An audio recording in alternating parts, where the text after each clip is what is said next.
Another Friday live StableDuel stream. We're going to be talking about the Del Mar card for today, Friday, August the 6th. Very happy to have Caleb and Barry joining me once again. Can you believe it? I think we're already like halfway home through the Del Mar meet. This is week 4. Crazy, man. It's going by so fast. And you can tell that Barry's excited today. He's got a bounce in his step because he is back on Twitter. He's back on Twitter, baby. Amazing. It's amazing. The sniper is back. Barry, tell us a little bit about where we can follow you and let us know about Big Mondays, that show that you do, before we get into all the good stuff. Yeah, it's my Twitter handle, which is back on, is at URBN Handicapper. It's Urban Handicapper. And I'm there all day, every day. So you want to talk horses, anything else, I'm there. I'm there for you. I got you. And then on Mondays, I do the Big Monday show. Myself and Chuck Simon, and we have a good time on that show. I don't know if either of you heard it before, but you should. Some great stuff. Talk a little about everything. It's not just like a gambling show. You guys will talk about a little everything. Yeah, like all of the topics, stuff going on in sports. It's really, really good. And Caleb does a lot of content himself. Caleb, tell us a little bit about some of the stuff that you've got going on. Yeah, definitely. So a little bit all over the place lately, it seems, but most routinely you can catch us on Thursday evenings. We have a live stream with me and a few buddies. We're on the wrong lead. You can just look it up on YouTube. Generally, we're previewing the weekend's card. Got a really nice weekend coming up here between Del Mar and Saratoga and everything else going on. So it's exciting stuff. We also throw out podcasts, once a week. You can catch that wrong lead on Twitter, or wrong_lead. I always mess that up. Or you can find me at Caleb WVU on Twitter. But looking forward to it. That tricky little underscore. It always sneaks up on me. You think I'd know it's there after 3 years. It's bothersome, for sure. Well, we're going to have some fun getting into the Del Mar Friday card. We're going to go race by race for you. If you're someone that's never played StableDuel, you can still hang out with us because we're going to talk race by race and give you analysis and horses, why we're going to be playing. But if you're not playing StableDuel, we're going to try to convince you too throughout this as we kind of tell you how fun it is. And we'll talk about building our lineup and salary cap format similar to DFS. Barry is locked and loaded. He's ready to rock over there. I love it. I got my different size doesn't matter. Come on, ladies, it doesn't matter, right? Size does not matter here. All that matters is winning. All that matters is winning on this show. Although I will say, you got the Padres thing rocking right now. You know where I come from. You know where I come from, Sniper. Oh man, I knew I was going to catch a little bit of help for that, but I got a bunch of San Diego Padres hats, and I get a lot of people. Actually, somebody I talked to today was like, "Are you from San Diego?" I was like, "No, I just like the hat." They're good. They're good gear. And Sniper has always got fans out there. I'm a believer. Saying hello, checking in with the Sniper. So, hey, what's up? We're going to talk Friday, Del Mar, but on Saturday at Del Mar, there is a $10,000 contest in the War on the Shore. It's a $150 entry fee, and it is a massive contest. Caleb, is that the one that you guys talked a little bit about on your stream? We did, yeah. We touched on it a little bit. I kind of like a few horses in the Yellow Ribbon. I think that's a really nice race. Yeah. And I think there's a bunch of ways to go. I think the favorite in that race is like 7-2 or something. So you can either get a great price on a favorite if you like the favorite, or you can go fishing for a bomb at great value. So we touched on that, as well as the a couple other races on the card as well. So it's a nice card, good for StableDuel. And I love these names they keep coming up with. They're so catchy. Super creative, right? I think that was the name of like the way back when WrestleMania started, they used to have WWF on MTV. And one of the names of the pay-per-views was the War to Settle the Score. So I like that always. Anytime there can be a little wrestling combo somewhere, some way, shape, or form. But we're going to talk Friday. And then once you're done listening to us here, then you want to go and check out Caleb's On the Wrong Lead stream to get you all set up for Saturday. So let's make some money today on Friday. Let's jump right into this Del Mar card. Still got plenty of time. If you have not handicapped the races, don't worry about it. It is a 7 o'clock Eastern first post, so you still have a little under 2 hours to get all your handicapping done. Plenty of time. We're going to go race by race here. We're going to kick things off in race number 1. with a maiden special weight, 5 furlongs on the turf course here. Let's go to Barry first in race number 1. How are we going to kick off the day today, Barry? This was a really tough race. It was tougher probably the second time going through these past performances rather than the first. The first, it kind of looked like the chalk was going to be tough to beat here, but I don't think that's the case. I don't really like Gregory's Pride, the 8, all that much. I think this is ripe for a surprise because there, obviously it's a bunch of young horses on the turf. So there's a lot of upside here. The horse I ended up going with was number 4, New Park. So I'm going deep early. Nice. And throwing one downfield to see if we can connect, at least gather some points, because I have some horses later on that look a bit solid at a bigger price that, to pay for. But New Park looked pretty good. I can forgive the May 15th race at Santa Anita going 6.5, off slow, very ranked, just didn't get into it. So I can forgive that race. And actually, his race back in February at Dundalk was pretty damn good in comparison to a lot of others that have come over here. So I think that horse may display some speed. Hopefully, it just kind of works out where that horse kind of surprises, gets close to the lead or on the lead, and hangs around. And that is, it's only going to cost you $750 with New Right. Park. 750s, man. Yeah, 12-1 on the morning line. New Park, you can put a line right through that last race. Very nice debut. Comes out of a key race. New Park for Barry to kick it off. Where are we heading for you, Caleb? Yeah, so I went a slightly different direction here. I do think that the favorite here looks strong, but Juan Hernandez getting off gave me a couple of reasons to maybe look at some other horses here. So I actually landed on the 6, Aurelian Man. This is a field full of some lightly raced horses, so it's always tough to really project what the pace is going to look like. But this is the only known pacemaker in the entire race. And you're getting the best turf jockey in the colony right now, considering Flavian Pratt's riding up at Saratoga today. Rispoli's been heating up lately. I'm normally not a big fan of these horses that go down to the maiden claiming ranks and don't win, but I also kind of think a mile is just not the right distance for this horse. So he set some pretty quick fractions before getting tired. He gets back to a sprint distance, which I think is probably what he wants to do. He gets by far the best jockey of his career, and I just don't really see anybody that can go with him early, at least not based on what they've shown.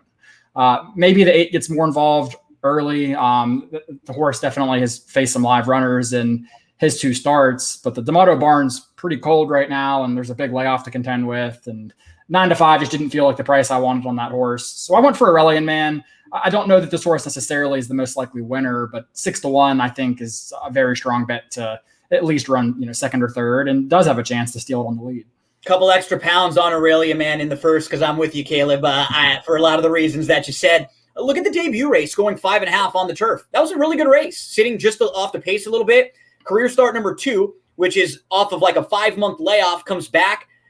Brutal start, and actually was in a really strong race behind Defunded and Following C. Then in career start number 3, goes back to the grass and runs a really good third. Shows speed and finishes third, going 6 furlongs on the turf. Then career start number 4, May the 15th. That was that same race that New Park comes out of, and that's a really strong race. There were 2 next out winners. Harvard Memories won a first level allowance out of that. Lincoln Hawk won a maiden special 8 and then finished third against first level allowance company. Aurelian Man was a step slow, and he ended up getting hooked 3 wide. That's not the kind of trip you want on the grass, just wide all the way around. It's got to be pretty simple with them today. As Caleb said, there just is not a lot of other proven speed on paper. I think if you can send and get the lead on the cutback here, cutting back from a mile to 5 furlongs, it could be really tough to pass. I had Aurelian Man stacked at like 4-1. If he's anything over that, I'll probably play him to win too. And early pick 5s, I do think the 8 is logical, so I'd probably hook those 2 up and use the 6 and the 8 to try to get through the race 1 in the early pick 5. If you want to go a little deeper, I would have no problem including New Park at all. This horse has some upside. It was 100-1 when finishing second by a nose in the debut in a field of 14. A field of 14 that day too. There's a little something with New Park.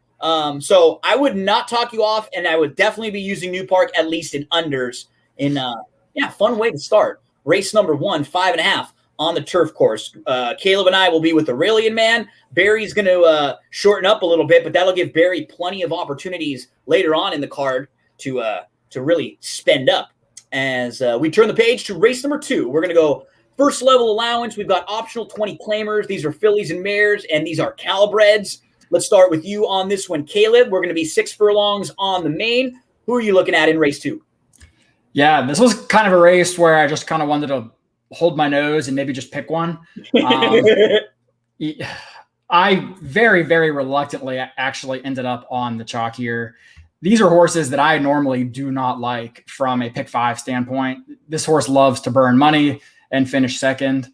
Might even be better on the turf. But the more I looked into this race, I just don't see anybody else that I really felt comfortable with. And from a StableDuel perspective, I don't want to spend $5,000, $6,000, $8,000 on a horse that you're not sure about. Could run 4th or 5th or 6th. Yeah. So while I do think the 8 is kind of a money burner sometimes, I do think the horse is also extremely likely to round out the exacta at worst.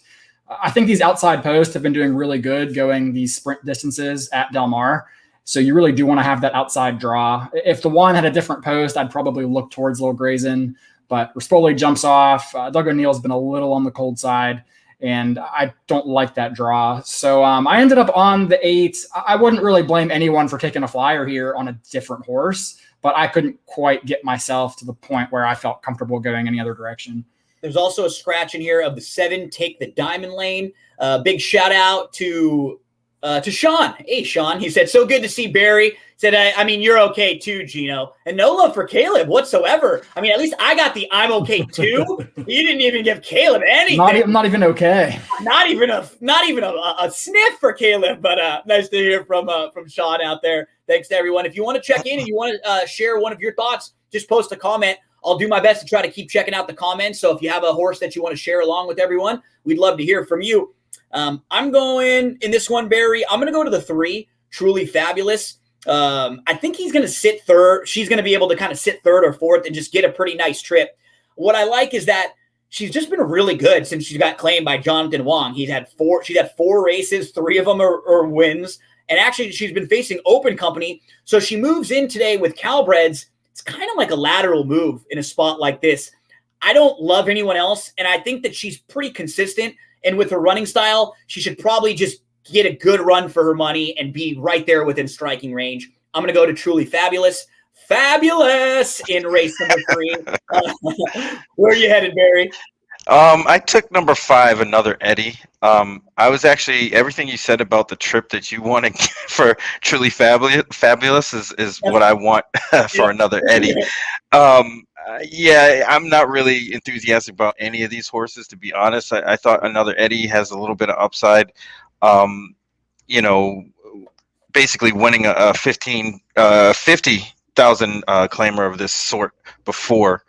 But yeah, I agree with everything that Caleb said about the 8 Christie's Tiger. Well, because now Caleb's head's going to get even bigger, apparently. I mean, he nailed it. The wrong lead said Caleb's head is big enough as it is. So. Yeah, but he really, kind of nailed it with how this horse plays in this race. It's like, you kind of have to like the horse, but at the same time, it just seems a little bit too good to be true. I like betting against horses like that at a short price, but honestly, I don't know if that horse might not even be the favorite come post time. So, I'll stand with my pick here. Another Eddie. The only thing that's too good to be true is you, my friend, because I can't take my eyes off of you. You'd be like heaven to touch. As we turn the page to race number 3, always having fun here. I am a couple weeks ago I said the same thing. The last few days I might have slept a combined like 3 hours. Yeah, I noticed. I saw some of your posts at 5 o'clock Eastern, and I was like, oh my god, what is this guy doing? My mom and dad, who usually help me throughout the week watching Milo, they're on vacation. So this week, just for a few days, actually they're at Del Mar. They're going to be at the track. So the last couple of days, it's been hang out with him all day and then start my work after. And so I'm just loopy right now. But we're going to make some money today as we move to race number 3. This might be a good race to, if you have to double up somewhere, because there's a couple scratches. The one Fenway's out and Jedi Master is out. So the odds in this race are going to be different. The way you're going to have to, the way you'll be paying for horses based on their morning line, you'll be able to catch really good value in a spot like this because the lines are going to be all off. So let's start with you, Caleb, in this one. Where are you going to head to in race number 3? Yeah, so I have a bit of a rule personally that with these super mega trainers, Baffert, Brown, Pletcher, if they don't break their maiden in their first 2 starts, I just quit betting them. Sometimes they beat me, but never at a price. And generally they either win and are legit, or they don't win and they get transferred to a new barn somewhere else. So this Baffert horse is probably the best horse in the race, but I'm not paying up for him, especially in a small field like this. So I ended up on the 4, who's the star. This is a horse that ran pretty good race in debut at Los Alamitos, and then came back and kind of ran in place last time. Didn't run great, didn't run poorly. The reason I kind of like this horse, though, is I really think this horse is going to improve on the stretch out. Tonalist is a very strong stamina influence. And this is a big-bodied colt with long strides. It doesn't really have an explosive turn of foot. Is a bit more of a grinder that kind of keeps coming at you. And I think that the extra distance here is going to make the difference for who's the star. Blinkers go on, and I'm expecting the horse to be a little more involved early. So I think Rispoli keeps this one, probably 3rd or 4th in a relatively compact field is what I'm sort of anticipating here. And I do think the distance is going to make the difference for who's the star. So that was ultimately my pick here, just because I don't want to pay up for the Baffert horse. We're in trouble early, Caleb. You and I are together already 2 out of 3, and I'm on the star for a lot of reasons that you said. Like visually, he just looks like a little green, right? Like a little goofy, like he was just wanting to go longer. And I love great effort in the debut, really nice start, and gets a big number, and then comes back. He drew to the rail on July the 25th. It was a fine start, but he was just a little green looking. He tried to angle off the rail, but then he tried to alter course again. He moved to the inside. He moved inside arrival. He was still looking a little jumpy late. Now you get the blinkers. He's got action in both. 2 sprints to a route. You get that nice progression. I'm expecting him to be a lot more forwardly placed. I think kind of like you said, horses that, to me, that are like this, that are like bigger, they don't have a huge turn of foot, I always love when you put them on the front end, or maybe keep them in 2nd or 3rd in in the clear, where they can just get themselves nice built up, because you don't want to have to start and stop and try to maneuver a horse like this, because I just don't think it's going to work. You want to just let him get loose, let him get rolling. Who's the star? Hey, if who's the star wins, Caleb's the star. That's who. Barry, race number 3, where are you headed? I'm all about Bobby Bow. Especially with the scratches. Still getting paid, Bobby Bonilla. Right? He is every July 1st. It's that million. Yeah. July 1st, Bobby Bonilla Day. Yep. But yeah, I just don't think there's anybody that can run with that horse here, and he's going to have his own way. I do kind of also feel the same way Caleb does with the 2-start rule. Yep. But the dynamics and everything, the way this race came together, I can't see that horse losing. Yeah, and it's a good spot if you're going to have to spend up with a couple scratches now already. You feel pretty solid about, what you're going to get from Bobby Bow. He's going to be on the front end. Yep. Right? That's all I need him to do. Yep. And maybe he doesn't want to go quite this far, but even if that's the case, you probably still up getting a horse who ends up finishing 2nd or something, right, and really helps get you a big chunk of the points that you need. So that's the plan. He's 8-5, and he's probably going to go off 3-5. Yeah. So you're getting value if you like the horse. Absolutely. And that is race number 3. That's the kickoff of the pick 6. We're going to move to race number 4, and I'll go first here with horse who I'm thinking about betting if I can get anything around 5-1 or so. She's actually 10-1 on the morning line. So in a StableDuel situation, I think this is great. I'm talking about Ellie Airway, the number 2. Caleb smiling. Are you on that one too? Oh, it's going to be a long day for us. Oh, you and I, we're going to be right next to each other at the bottom. Yep. So Ellie Airway, she broke on top on June the 13th, and then she just wasn't asked.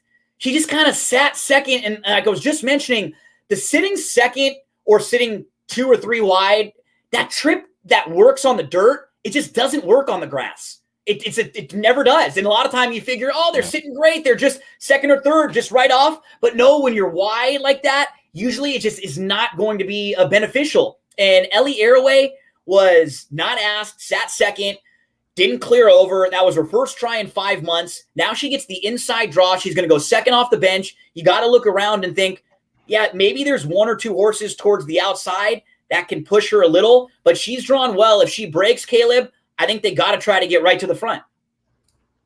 Yeah, I completely agree. I'm on the same horse for all the same reasons. Espinoza is not my favorite rider on a speed horse. I think he can be a little passive at times. Sort of like what he did last time with her, right? Yeah, exactly like that. Yeah. But he doesn't have to do much, really. This horse should get the lead on her own natural cruising speed, the way Absolutely. I see it.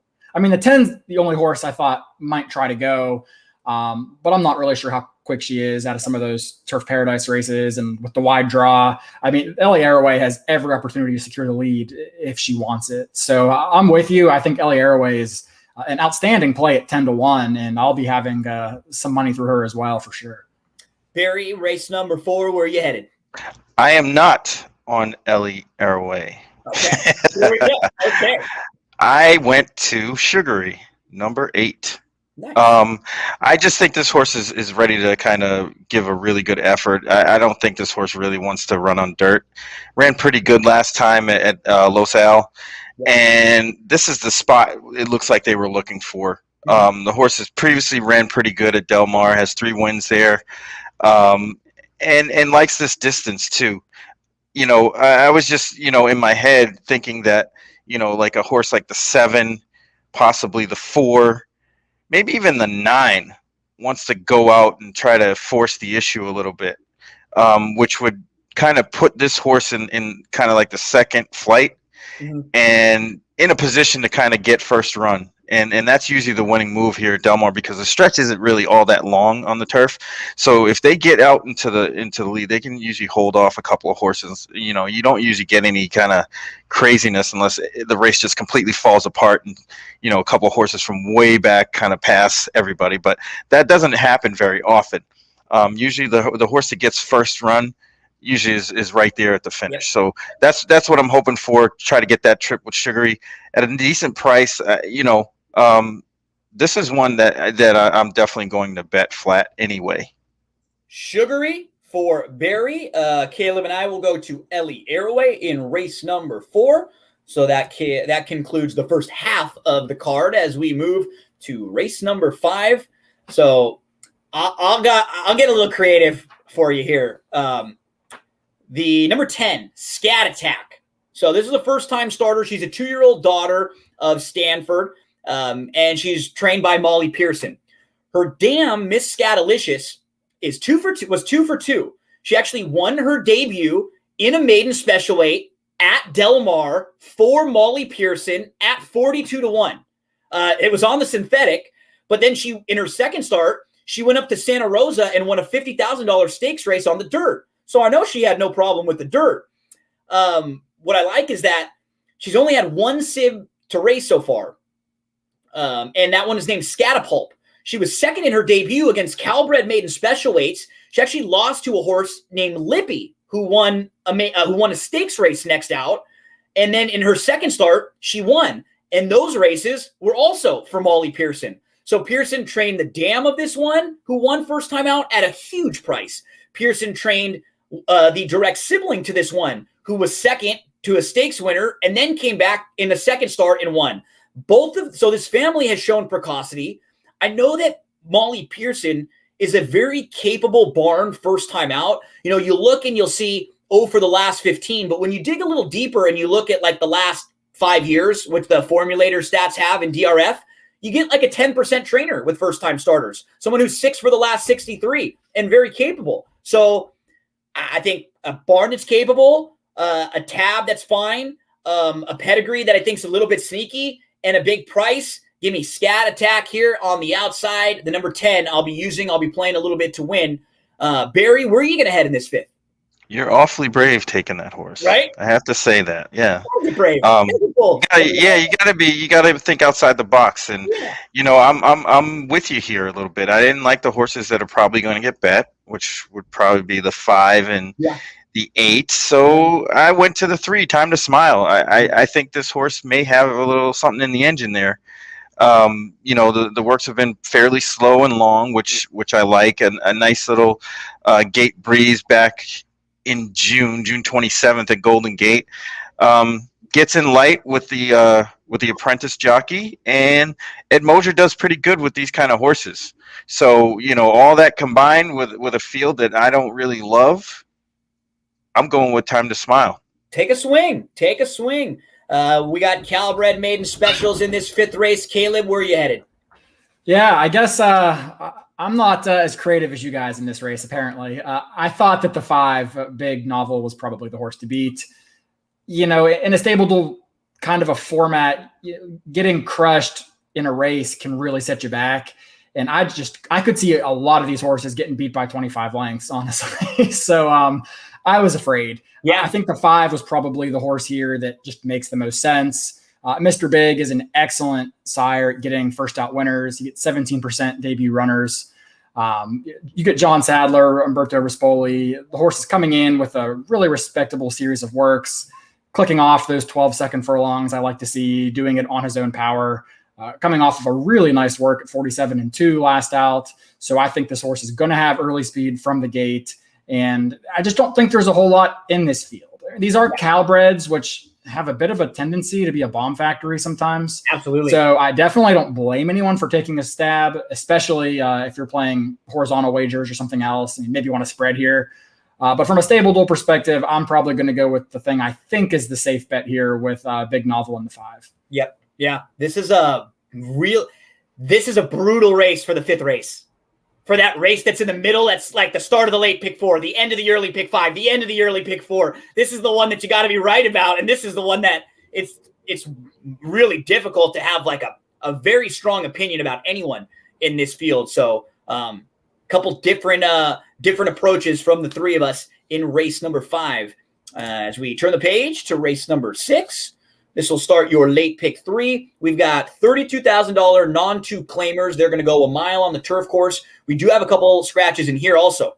The Oxbridge, the 4 is out. The 6 Reckoning Day is out. And the 8 Salah all out of this one. Let's start with you, Caleb. Race number 6. Where are you headed?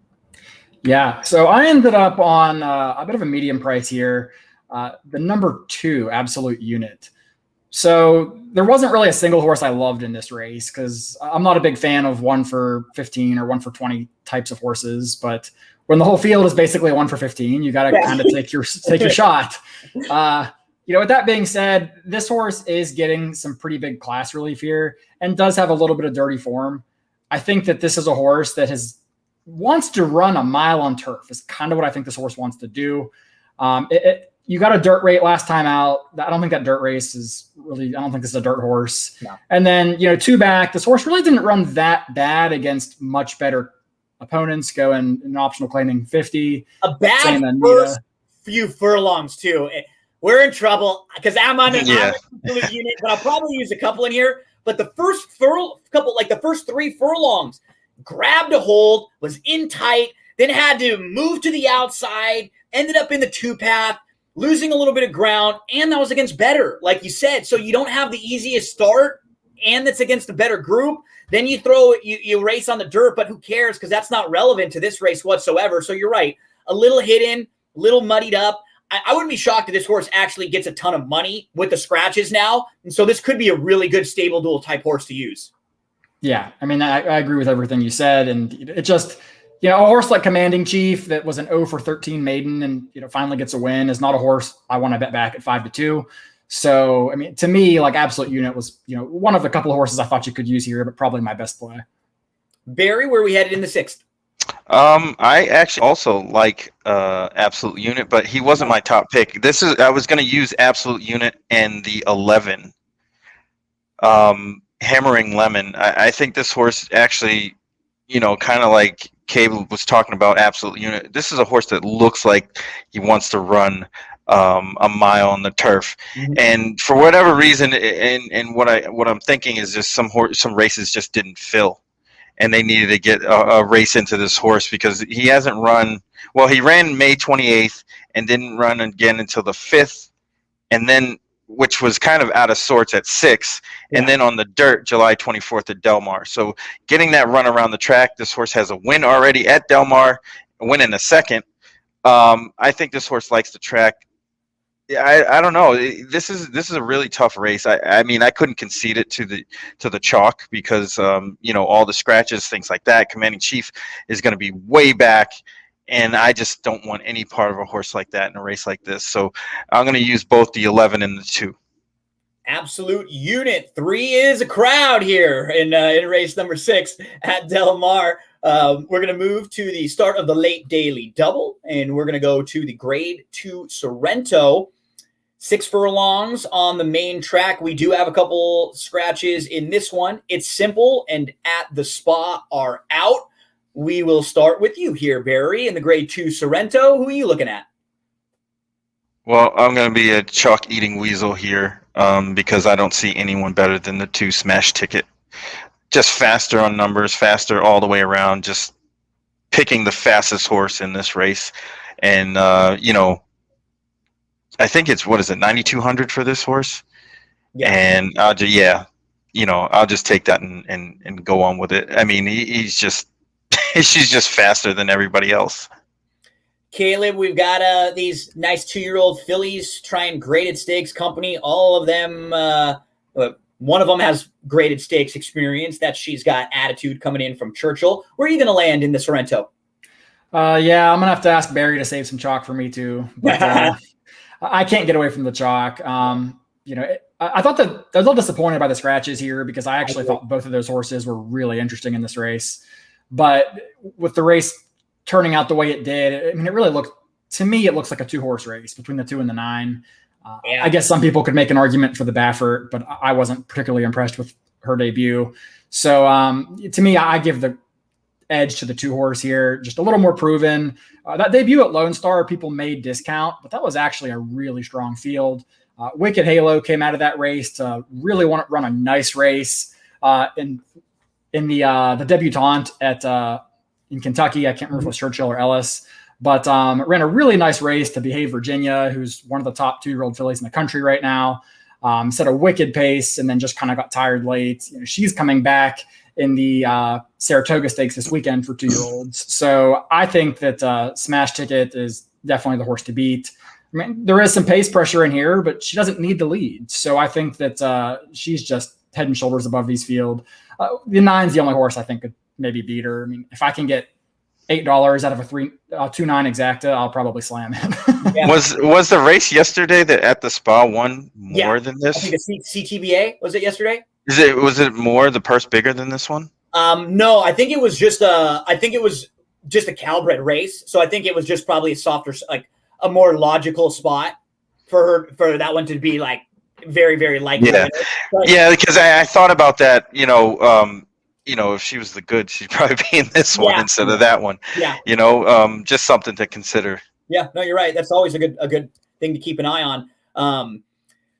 I mean, if you're playing like late exotics and stuff, I 2-9 and like maybe the 7. That's the only horse that I could sort of get excited about. That's not chalky. Caleb mentioned the horse Behave Virginia that Sachs lost to in her debut, and Sachs just missed the break and just like never got into it. And then look at and that was on a wet track also. And then look at the improvement shown from Career Start 1 to Career Start 2. Showed a lot more speed that day, got right into it. She actually got past. She was like back to 3rd early in the stretch, and then she dug in and came back and battled back. So I think there's some ability there. She adds the blinkers. D'Amato's been struggling. If today is a day where he starts to go the other way, maybe this is a horse that's going to be in the mix there too. If you spend up in other races and you can't afford to use Smash Ticket or Elm Drive, Sachs would be the one for me in this race. That would be of the longer prices that I would feel okay with taking a shot. Because I think maybe drawn towards the outside, maybe she can sit a little bit. And maybe the same thing for Elm Drive, kind of drawn towards the outside. Maybe she can sit a little if she has to. I couldn't get too creative, though. 2, 7, and 9 were the only ones that I even had thoughts of in the Cold Sorrento. Exacta 2-1. Yeah. She's so shiny. Let's just do it, right? Yeah, Yeah, she's so shiny. That I like that horse a lot, actually. But if the other horses were in this race, I would bet she's so shiny. But they're not, so we're going Cold Exacta 2-1. That is in the Sorrento, the Grade 2 Sorrento. So we're going to be rolling into this last race, looking for some big money, looking for a big cash and StableDuel, trying to close any late rolling exotics that we have. Let's start with you, Caleb, in race number 8. I mean, what a nice way for us to have to end this card. We got 16 non-twos here and just a brutal race. Yeah, this is a race that I had 4 horses written down, and I still don't feel secure whatsoever. So if you have an opinion here, you can really differentiate yourself from a lot of the masses. For me, I ended up on the 9 Katla. When I handicap this race, it does feel like there's a lot of speed in this field, but I've seen this play out enough times before that in these cheaper claimers that are full of horses that kind of just like to run in circles and don't really want to pass, you always play it like it's going to melt down and some closer is going to win, but oftentimes the speed of the speed just goes all the way and the other horses kind of run in place. Yep. So I couldn't kind of see that happening here. I think the 9 is the quickest horse.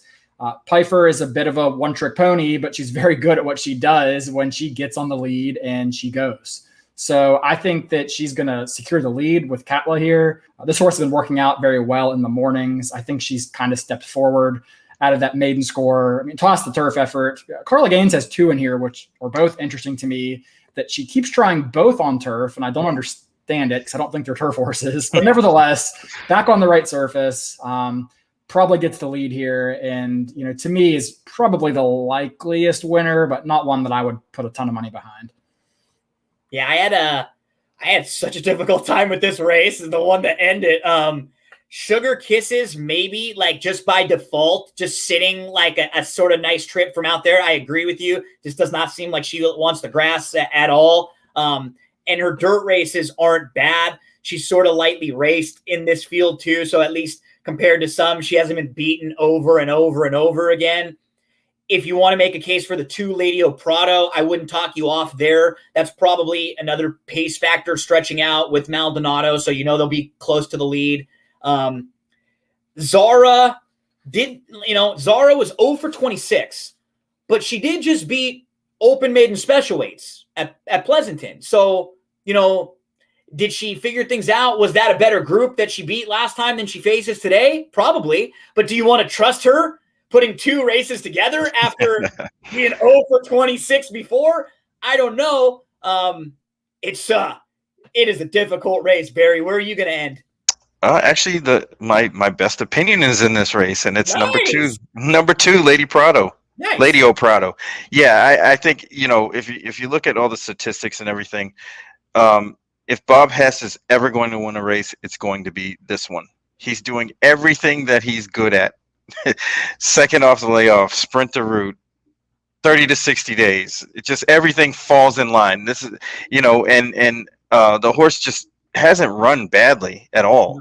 So, I wouldn't want to see her on the lead. I'd like to see her sit second, or stalking, and then pounce at the top of the stretch. But whatever Maldonado can do to get this horse out in the clear, I'm all for it. But I think this horse is going to win. We got through the Del Mar Friday card pretty quickly today. And for those of you out there who want to get involved in StableDuel contest for Friday, 3 different options. There is a $10 game, there is a $50 game, and then there's a $500 double up for some of the bigger players. So you have 3 different options today. And then tomorrow on Saturday, make sure you head on over and listen to the guys from On the Wrong Lead. They did a live stream, Caleb's crew. Make sure to check it out. You can check out by following Caleb on Twitter, and you can get all that information right there. We'll post the stream and everything. They cover the Del Mar card for Saturday. 3 different contests on Saturday that you can get involved. There's a $50 triple up. Then there is the War on the Shore. That's the big one. $150 entry fee. $10,000 in prizes, and the Macho Man, oh yeah, we'll settle the score. Oh, dig it. And there's also a $10 game on Saturday there. So plenty of 6 different contests at Del Mar in the next 2 days. So it doesn't matter what your budget is. If you're a bigger player and you want to double up for 500, or you want to play in a smaller game for $10, but the one I'd recommend, if you can save a few bucks for, try to put a few aside to get into the war on the shore. Now I keep messing myself up. Now I keep calling it. That's $150, and there are $10,000 in prizes there. So that's one that you for sure want to make sure you have a little bit of your bankroll left over to deposit in StableDuel and to play. So Barry, Caleb, was a lot of fun again, fellas. This Always is like a fun staple of my week. I look forward to catching up with you guys. I look forward to picking your brain a little bit, and then when I finish up, you guys may have led me to a few other horses. I'll sit down. I'll kind of finalize my pick 5. So I always appreciate how much work and all the prep that both of you put in. And it's been a lot of fun. I can't believe we're already 4 weeks through the meet. Oh, man. Yeah. Hopefully we can cash some more big tickets. I saw that one you had. I saw that $159 winner you had. Yeah. I saw that too, man. That was impressive. I was going to say, I don't like to do that much, but I'll pat one. What's funny is, the reason why that happened, I just hit something earlier for like a couple $100. So I had like a little bit extra on the account, and I didn't really love that race. So I was just it was like 5 minutes to post.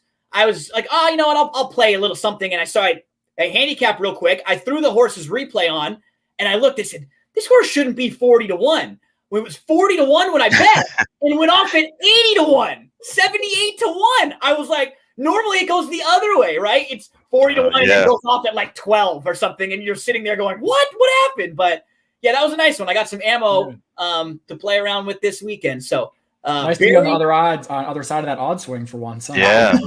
And such a good double, literally double. That got me like an extra like $700 or $800 just by throwing all the way up like that. Insane. So thank you. I won't complain, at least today. At least today I won't complain if anything goes wrong. I'll wait tomorrow, maybe, but we'll see about today. Barry and then Caleb, give us your plugs one more time. Barry, where can we follow you on social media? And tell us one more time about the Big Mondays. Finally back on Twitter. You can find me at Urban Handicapper, URBN Handicapper, and I'm on the Going in Circles podcast with the goingincircles.com people or person. Chuck Simon, my man. Let's do it. Caleb at Caleb WVU. Let us know, Caleb, about where we can check out On the Wrong Lead. Yeah, you can find us at @wrong_lead. Or I retweet all of our stuff. So if you follow me, you can find it through there pretty easily. We're on YouTube or onthewronglead.com. So check us out. Awesome. We have a little over an hour to finish up your handicapping to get your lineups in. Remember, 3 different options for you today. The big one tomorrow, that $150 contest at Del Mar. Best of luck, folks. Any extra help that you ever need. You heard Barry. You could go check out those Big Mondays. You heard Caleb. You can follow him on social media. You can download That's What G Said podcast anywhere you get your podcast. I always have a couple of them coming out every single week. And we'll be back here again with you next Friday, right around 5 Eastern. We'll set you up one more time. Fellas, you have a great weekend. Let's make some money today. Let's do it. Let's do it. Thanks so much, folks. Have a good one. We'll see you again back next week.